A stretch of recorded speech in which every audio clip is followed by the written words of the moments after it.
Muitas pessoas endeusam o jejum intermitente no processo de emagrecimento, mas será que ele é uma estratégia superior a uma restrição calórica tradicional?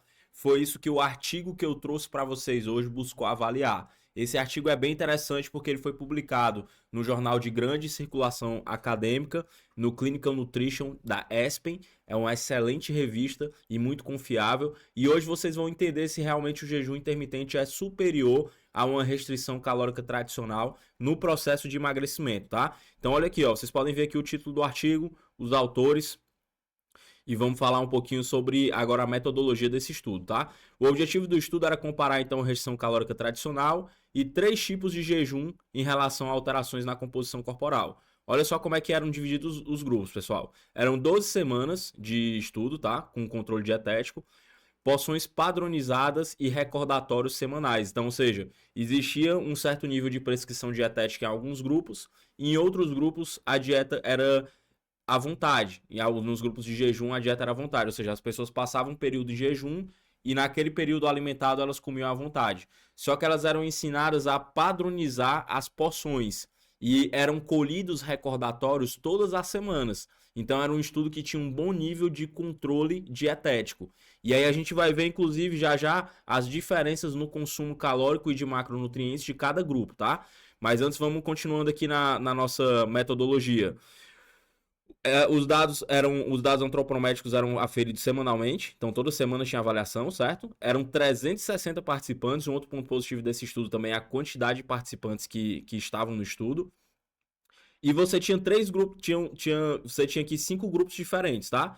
Nesse grupo, você tinha uma restrição calórica de 30%, era o grupo G1. Então, uma restrição calórica de 30%. Os participantes desse grupo consumiam 30% a menos do que gastavam numa dieta mediterrânea. Dieta mediterrânea é uma dieta com características de gordura mono e poliinsaturadas, com alto consumo de fibra, com proteínas magras, certo?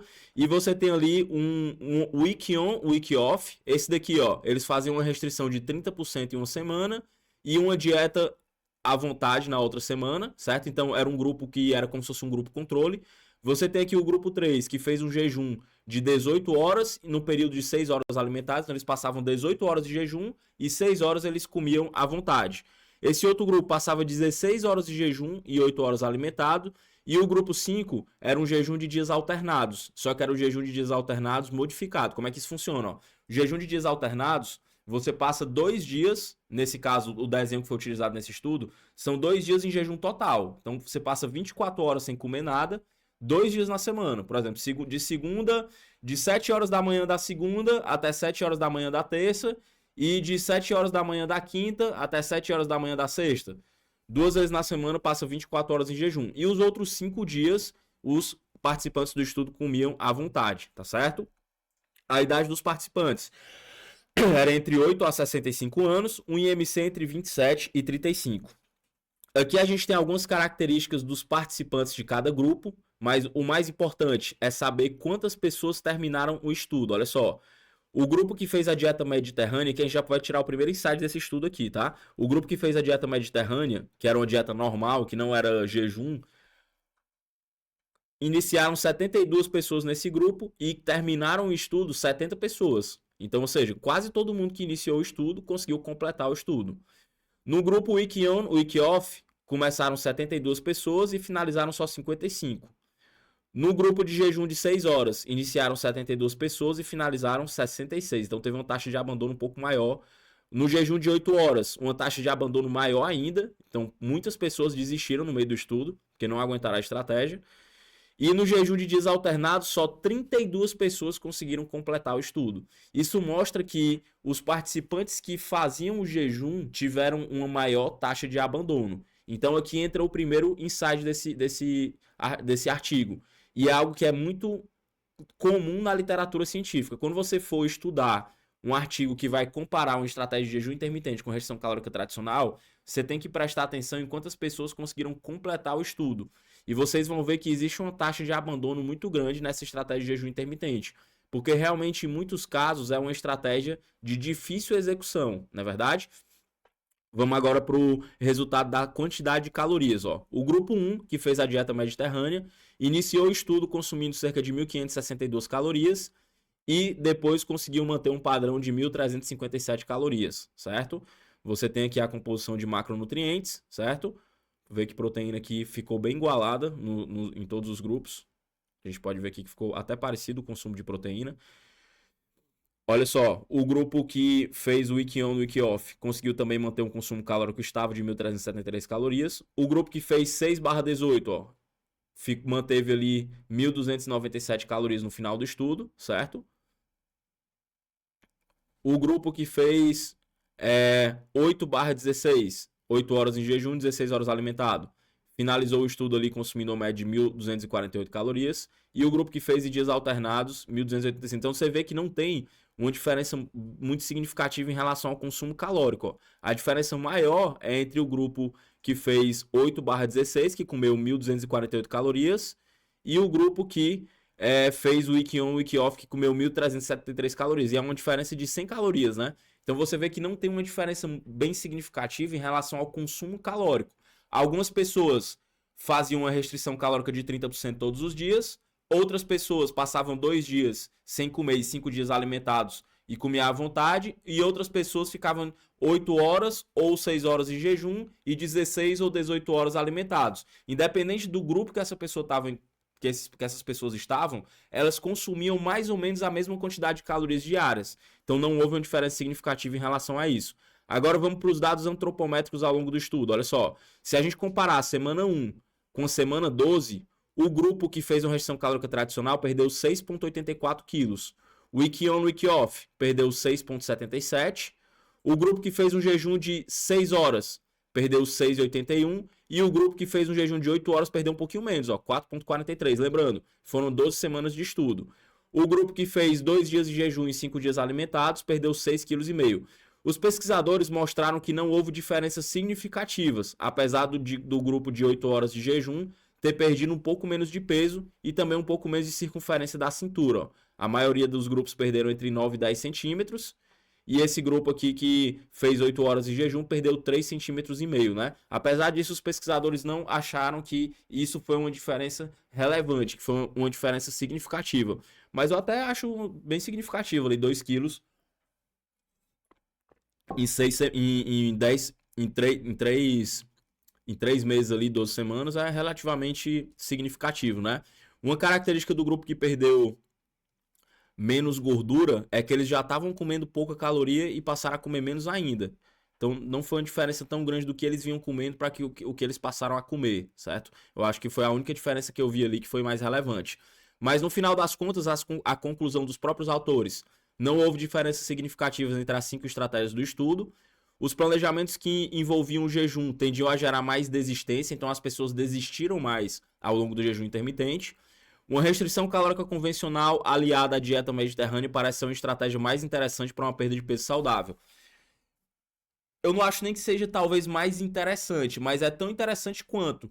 É como eu sempre falo, o jejum intermitente, você tem aí 3 tipos de jejum nesse estudo. Você tem um jejum de dias alternados, que é as pessoas passavam 2 dias em jejum e 5 horas alimentado. Você tem um jejum numa janela de alimentação de 8 horas e você tem um jejum numa janela de alimentação de 6 horas. São 3 estratégias de jejum diferentes. Essas estratégias de jejum, elas não são nem melhores, nem piores para a perda de gordura corporal. O que a gente tem que admitir é que elas são de mais difícil execução. Então elas não são superiores e também não são inferiores, mas elas são mais difíceis de aderir. Né? Então, mas vão existir pessoas que vão chegar no teu consultório querendo fazer jejum intermitente. E aí você tem que saber explicar os diferentes tipos de jejum para aquela pessoa para confirmar se ela realmente está apta, se ela realmente tem motivação, se ela quer mesmo fazer o jejum intermitente. E se for a ideia dela, você pode muito bem prescrever. E aí você só precisa ter esse cuidado de saber esses 3 tipos de jejum. Ó. Você tem os dias alternados, onde você vai colocar ali as calorias da semana em 5 dias. Você tem 2 dias em jejum. Existe também os dias alternados, que você vai ficar 5 dias, 4 dias alimentados e 3 dias em jejum na semana. É um pouco mais agressivo. Só que nessa de dias alternados, a gente tem que ter cuidado com uma coisa. E aqui eu vou trazer um pouco da minha prática clínica. Você tem que traçar o consumo calórico diário médio. É mais ou menos assim, ó. Vamos supor que você vai fazer uma restrição de 30%. E uma restrição de 30% é uma dieta de 1.500 calorias, certo? Se essa pessoa ela tem só 5 dias para comer, vamos ver como é que vai ficar esse cálculo. Quantas calorias essa pessoa tem que comer ao longo da semana? Bota aí, Guilherme, 1.500 vezes 7. Ó. Se eu vou fazer um plano de que o meu plano tem que ser 1.500 calorias, dá quanto 1.500 vezes 7? 10.500. Então, ó, se eu vou fazer um plano, se eu sei que 30% a menos do que eu gasto é 1.500 calorias, quantas calorias essa pessoa tem que comer ao longo da semana? 10.500, né, Guilherme? Se ela só tiver 5 dias para comer 10.500, ela vai ficar 2 dias em jejum, eu tenho que pegar 10.500 e dividir por 5. Vai dar quanto, Guilherme? 2.100. 2.100. Então eu tenho que fazer um plano de 2.100 calorias em 5 dias na semana. E aí 2 dias ela vai ficar em jejum. Se ela vai ficar 3 dias em jejum e vai ficar 4 dias alimentados, eu tenho que pegar esses mesmos 10.500 e dividir por 4, que eu vou separar nesses 4 dias da semana. Dá quanto aí, Guilherme? 2.625. 2.625 nos 4 dias alimentados e 3 dias em jejum, beleza? Então é desse jeito que você consegue fazer o jejum intermitente de dias alternados. A outra estratégia de jejum, as outras duas estratégias que foram utilizadas aqui nesse estudo, 6 horas de jejum, 6 horas alimentado e 6 horas alimentado, 18 horas em jejum. Nessa estratégia, você tem que colocar, teoricamente, essas 1.500 calorias do exemplo que eu tô falando, durante 6 horas. Então, você vai colocar ali um período de 6 horas, melhor ainda se esse período for pela manhã, que o nosso corpo ele tá mais programado aí para receber nutrientes. Tem até um vídeo aqui no YouTube que a gente já discutiu sobre isso.